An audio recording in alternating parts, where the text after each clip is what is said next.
ശബരിമല സ്വർണ്ണ കവർച്ചയിൽ സന്നിധാനത്ത് SITയുടെ പരിശോധന. ഇന്ന് ഉച്ചയോടെയാണ് പരിശോധന ആരംഭിച്ചത്. സന്നിധാനത്തെ സ്ട്രോങ് റൂമിൽ സൂക്ഷിച്ചിരിക്കുന്ന കട്ടളപ്പാളി, പ്രഭാമണ്ഡലം തുടങ്ങിയവ പരിശോധിക്കാനാണ് SIT സംഘം ഹൈക്കോടതിയുടെ അനുമതി തേടിയിരുന്നത്. അതേസമയം മുൻ ദേവസ്വം ബോർഡ് പ്രസിഡന്റ് A. പത്മകുമാറിന്റെ വീട്ടിൽ EDയും പരിശോധന നടത്തി. ശബരിമല സ്വർണ്ണക്കവർച്ച കേസിൽ സന്നിധാനത്ത് സൂക്ഷിച്ചിരിക്കുന്ന സ്വർണ്ണപ്പാളികളുടെ അളവും തൂക്കവും ഉൾപ്പെടെയുള്ള കാര്യങ്ങളിൽ SIT വീണ്ടും അന്വേഷണം തുടങ്ങി. സ്ട്രോങ് റൂമിലുള്ള കട്ടളപ്പാളി, പ്രഭാമണ്ഡലം എന്നിവയുടെ പരിശോധനയാണ് നടത്തുന്നത്. കൊച്ചിയിൽ നിന്നുള്ള വിദഗ്ധ സംഘത്തിന്റെ സഹായത്തിലാണ് പരിശോധന.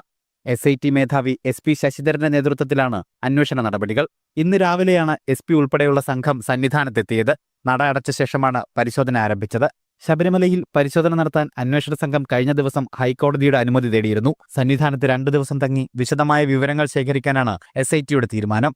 കൊടിമരം മാറ്റിസ്ഥാപിച്ചതുമായി ബന്ധപ്പെട്ട കാര്യങ്ങളിലും അന്വേഷണമുണ്ടാകും. മുമ്പും സന്നിധാനത്തെത്തി SIT പരിശോധനകൾ നടത്തിയിരുന്നു. ഫെബ്രുവരി 9-ന് അന്വേഷണ പുരോഗതിയുടെ റിപ്പോർട്ട് SITക്ക് ഹൈക്കോടതിയിൽ സമർപ്പിക്കേണ്ടതുണ്ട്. നിലവിൽ 16 പ്രതികൾ സ്വർണ്ണക്കവർച്ചാ കേസിൽ അറസ്റ്റിലായിട്ടുണ്ട്. 202 സാക്ഷിമൊഴികളും അന്വേഷണ സംഘം രേഖപ്പെടുത്തി. അതേസമയം കേസിൽ മുൻ ദേവസ്വം ബോർഡ് പ്രസിഡന്റ് A. പത്മകുമാറിന്റെ ആറന്മുളയിലെ വീട്ടിൽ EDയും പരിശോധന നടത്തി.